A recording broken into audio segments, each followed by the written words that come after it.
In the city of Asunción, Paraguay, there's a house that caught everyone's attention in 2018. From it, someone was screaming and calling for help. In this house, there was a massacre. The whole family was killed. A young man of 19 years was found guilty. Dalma Rojas Rodas was born in Paraguay in 1992. She was the only daughter of Alba Garcia Rodas and Julio Rojas. The family lived in the town of Fernando de la Mora in central Paraguay. Dalma's mother was the owner of a car wash. The family was once in a very good financial position. They were able to send Dalma to private school, owned real estate and cars, but Julio started gambling. He became addicted and lost a lot of money, so much so that the family lost all their assets and filed for bankruptcy. They had to leave the car wash where they were living because they hadn't paid rent in months. The couple claimed that they had made improvements to the building while renting it, so they thought they had the right to stay there for several months without paying rent. But they were asked to leave. When Alba and Julio moved out, they began to engage in criminal activity. They bought trucks illegally using false documents and then sold them. Julio even took possession of his family's property, even though it didn't belong to him in the first place. A house was built on the property, and the family lived there for many years, accumulating more and more felonies over time, from theft to selling illegal substances. However, they always managed to avoid prison for bribery, but one day they failed to pay a bribe, and the case took a serious turn. They were on the verge of going to jail for many years, and what they did was complain to the prosecutor who was handling the case. According to the couple, when their home was searched, they were not read their rights, and the search was not conducted according to the rules. The prosecutor was removed from the case and could not prosecute it. The next prosecutor was clearly bribed. The case was never closed. When Dalma grew up, they started using her as bait to attract potential victims. She knew about it and helped. But many people said she didn't like her parents' lifestyle, and she began to distance herself from this activity, still living with them and not trying to move out. She began to work as an erotic dancer under the pseudonym Cordoba Girl. She was even introduced as an Argentinian. Dalma said she called herself that because she and her parents had once lived in Cordoba, Argentina for a few months, and she loved it there. After a few months of working as an erotic dancer, Dalma started working as a dancer in music videos.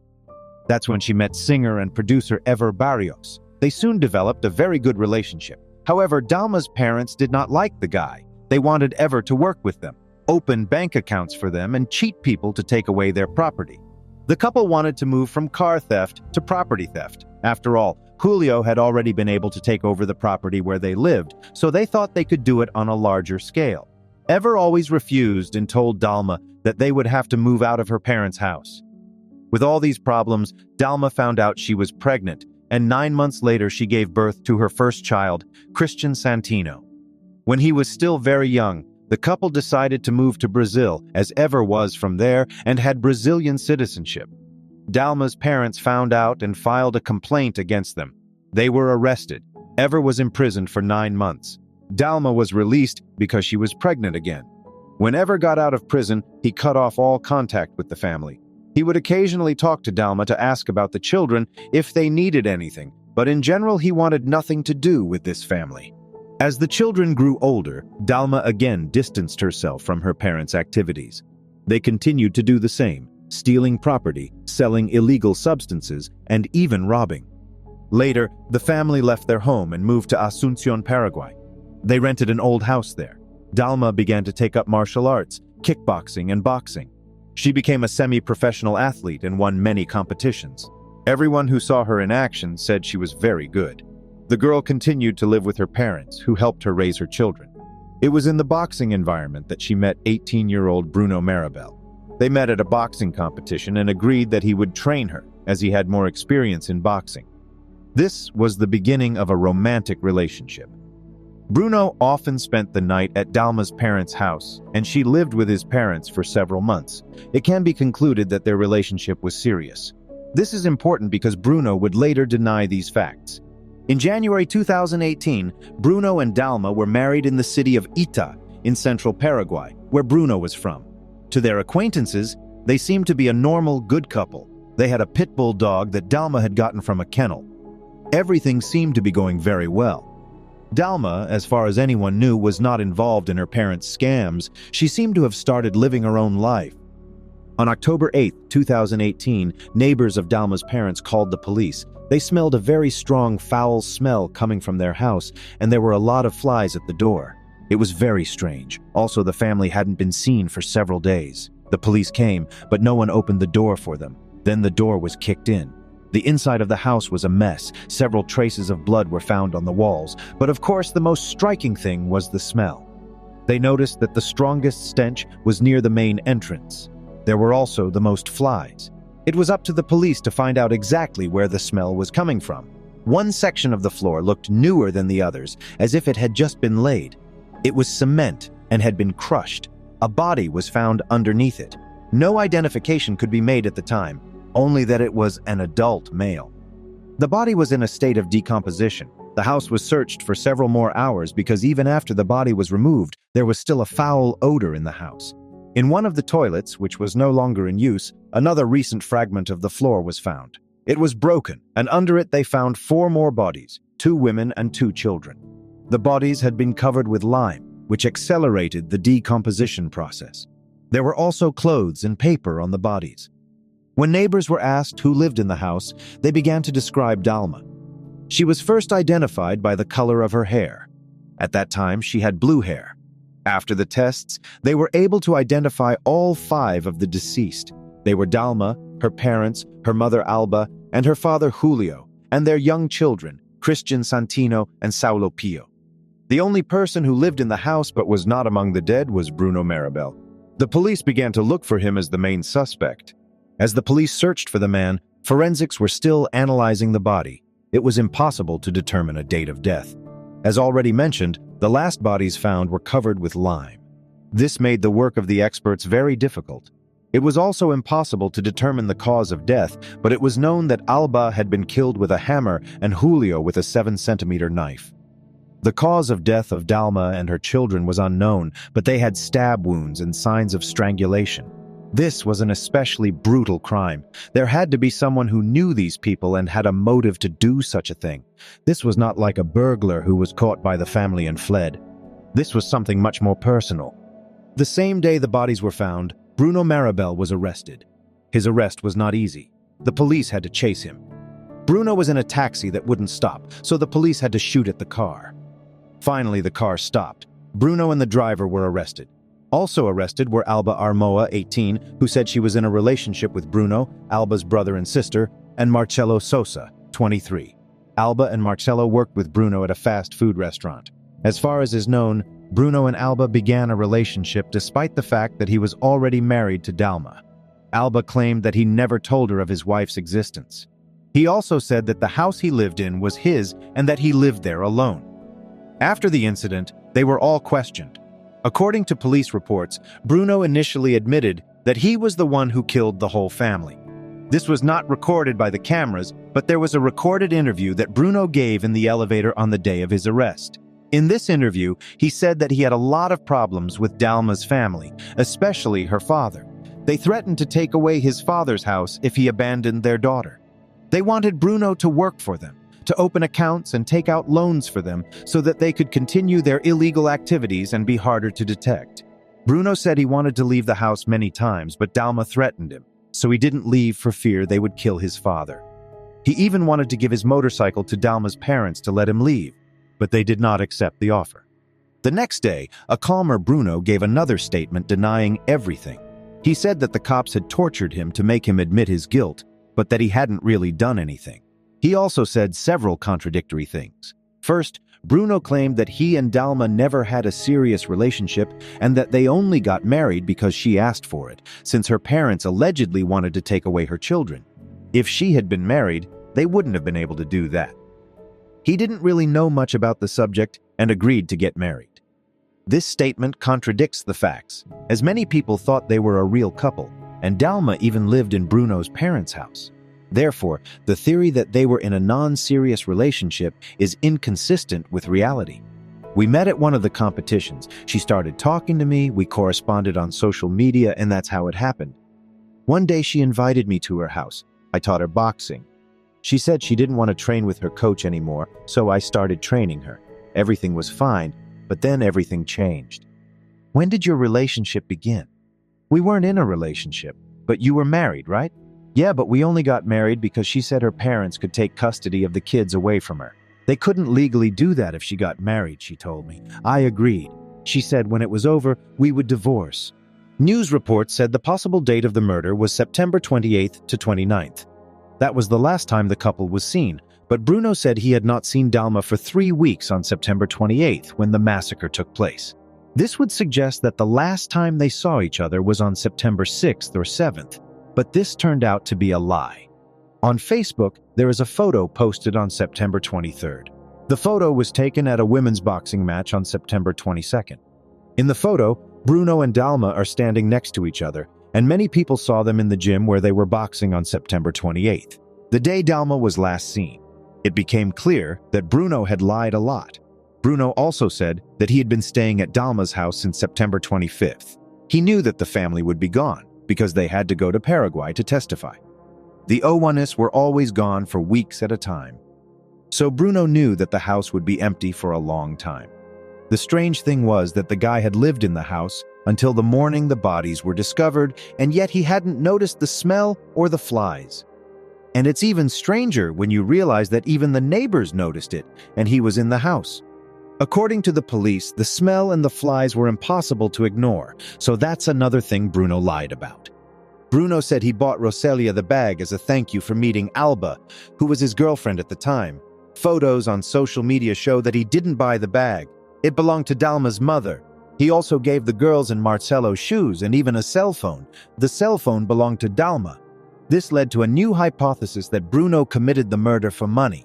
Bruno claimed that he hadn't seen Dalma's father for a long time, much longer than he hadn't seen Dalma himself, but there were many witnesses, visitors to the fast food restaurant, who confirmed that Dalma's father had been looking for Bruno in the last few weeks. They talked, which was caught on camera.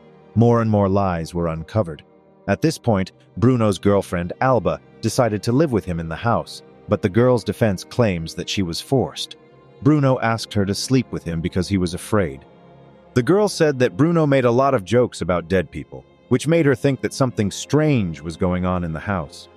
After taking all the statements, the police focused on putting together a chronology of the events that took place between September 25th and October 8th.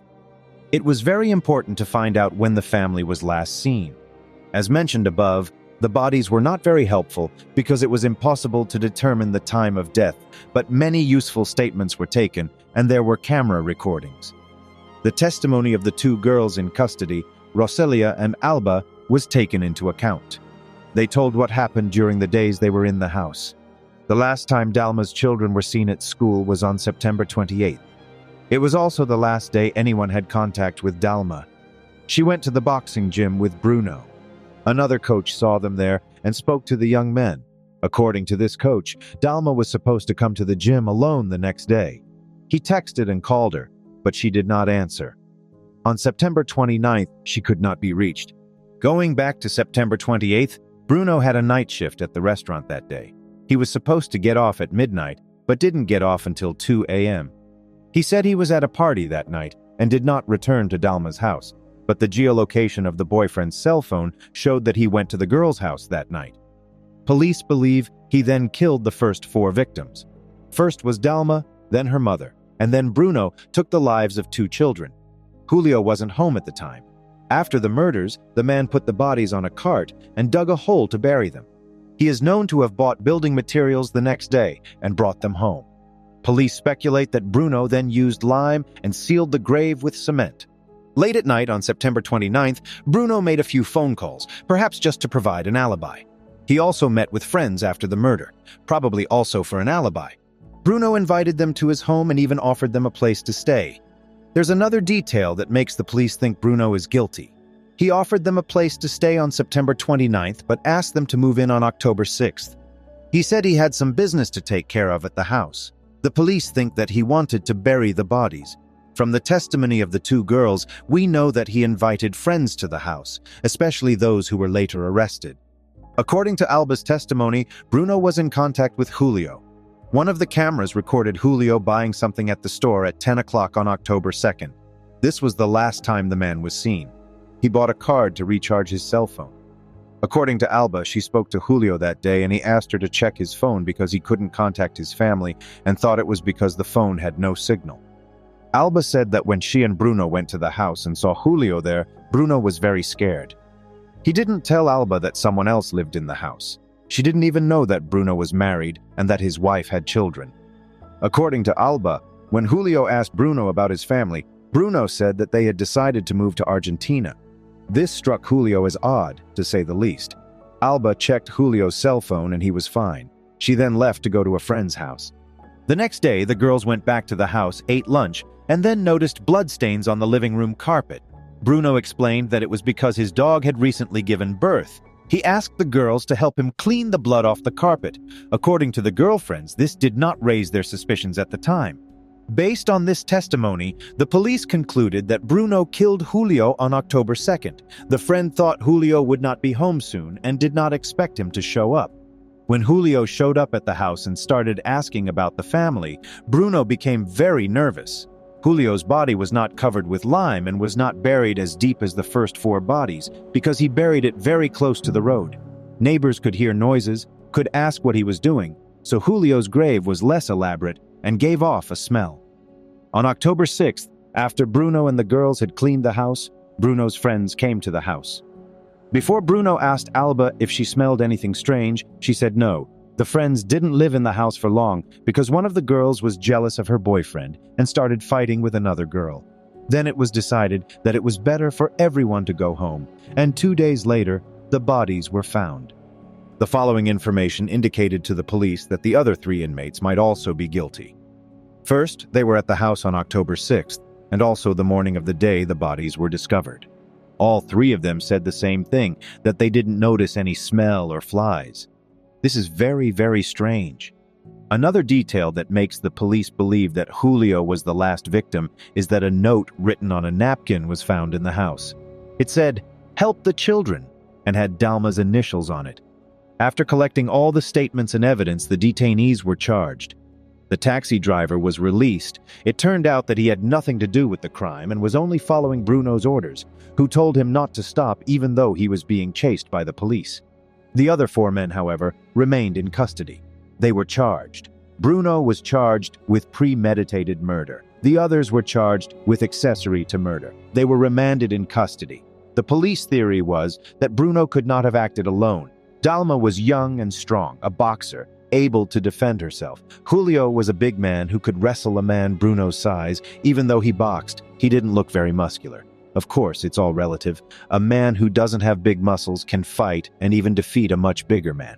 But at this point, the police were aware of this and wanted to find enough evidence to bring the prisoners to trial. Bruno's defense argued that he had committed no crime. He thought that the family was away and that Julio was the killer, and that Julio was killed by a man he owed money to. The defense also said that the whole family could have been killed because of debts. They had a lot of enemies. They cheated and robbed a lot of people. Someone decided to settle a score with them, and that's when the whole family was killed. The prosecution said this was not possible because Bruno Marabel would have been killed because it was proven that he also lived in the house. The defense replied that Bruno had nothing to do with the family and that the family was killed when Bruno was not at home. The case was widely publicized in the media. The house became known as the House of Horror. Some even claimed to have heard screams in the house. Bruno Marabel became very popular. There was even a group of his fans on Facebook. This group had over 10,000 followers, most of them women who claimed to love Bruno and find him very attractive. A tour was organized to the prison where Bruno was incarcerated. On this tour, women had sexual relations with him during prison visits. It was even said that one of the girls became pregnant. There was a lot of media coverage, and everyone was talking about this case. He became something of a star.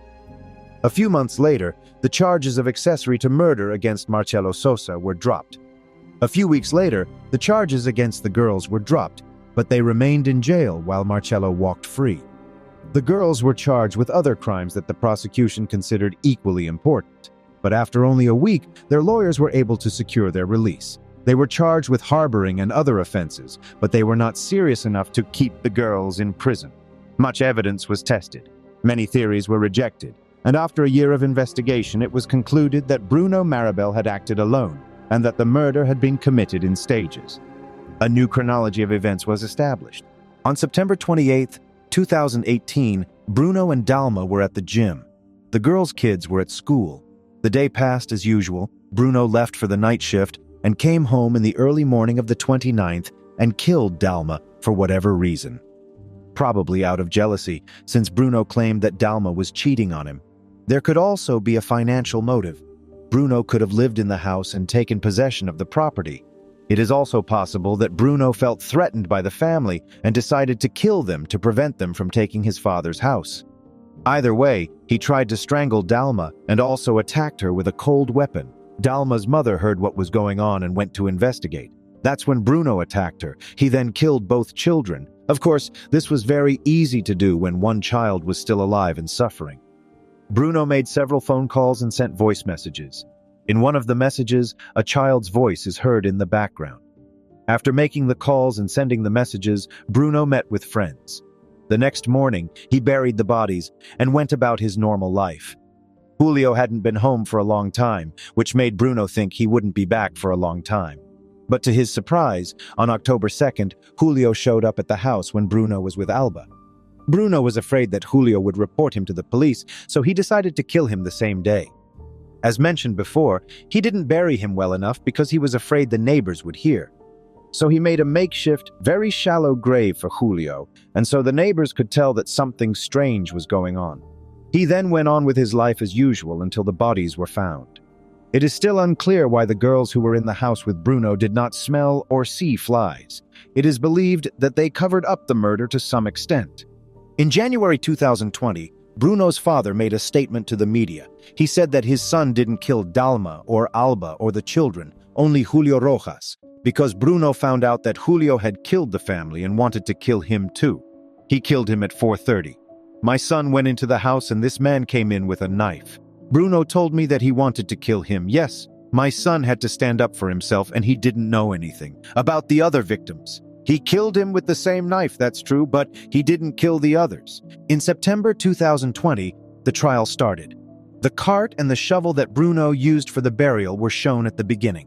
The geolocation data of Bruno's cell phone on the night of the murder was shown. The voice of Dalma's child was also played. Footage of the video forensic examination of the bodies was shown. Bruno participated in the trial via video link, and it can be seen that he showed no signs of remorse, only looking away in the most difficult moments, but showing no emotion towards Dalma or her family. Many may interpret this to mean that he was in a state of passion and caused the massacre and now has no feelings. Therefore, it was expected that Bruno Marabel would not testify in court, but contrary to predictions, he began to speak. He repeated what his father had said in January, that he had only killed Julio, but hadn't touched the others. Bruno said that one day he came home and found a Julio who said that the family had gone to Argentina. This seemed strange to Bruno, but he believed it.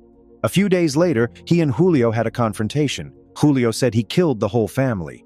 They began to fight. The man was about to wound Bruno. Then the man started to defend himself and killed Julio with a 3-inch knife. Then he decided to bury the body.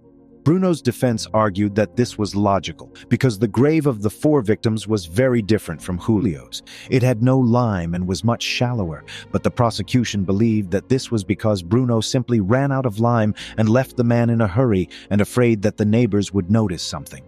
I won't deny it. I killed him with his own knife. If I hadn't, he would have killed me. He admitted to me that he had done it to the others, and he wanted to do the same to me because I was the reason he said he lost money. That's the only reason I did what I did. The next few days after the trial were spent deliberating. Tapes were watched, testimonies were studied. In November 2020, Bruno Marabel was found guilty of murdering 5 people. He was initially sentenced to 30 years in prison for murder, but then 10 more years were added. These 10 years were a civil security measure. The judge recognized Bruno as a danger to society, and the extra time was to protect the citizens from him. In total, the guy has to spend 40 years of his life in prison. Bruno's father says that many of his son's rights have been violated, that he has been moved from one prison to another without warning. But in the opinion of the majority, what is happening to Bruno is nothing compared to what he has done. The motive for the murder is still a mystery. There are many theories, but it's impossible to know for sure why this guy committed murder. Julio's death is justified because he could have found out what Bruno did to his family and reported it to the police. But the initial motive for why he killed Dalma is not established. It could have been psychological, it could have been for money or something else. What is known is that Bruno Marabel acted alone and was sentenced to 40 years in prison. All of Paraguay followed the case, a very controversial case, full of contradictions. The end result is that Bruno is behind bars. He's going to serve a long time. As I said, some people believe that Bruno is innocent. He has a group with tens of thousands of subscribers. People post pictures and write him messages. A lot of people believe that he only killed Julio. In the beginning, many also believed that the family might have been killed because of debts. However, this theory was shattered by the fact that Bruno was in the house that night and recorded a voice message. It still seems strange that his girlfriends say they didn't notice the smell in the house. In the end, they were not charged with anything and are free. The girls want to live normal lives and put this behind them. This is the end of one of the most famous and important cases in Paraguay. There have been many questions about the lifestyle of Dalma's parents, and many believe that if it wasn't for Bruno, someone else would have killed them, but we will never know. And we can't discuss it because there is no justification for murder, is there? Thanks for watching. And if you like videos like this, don't forget to subscribe to the channel so you don't miss any new episodes. Thank you for watching and see you next time.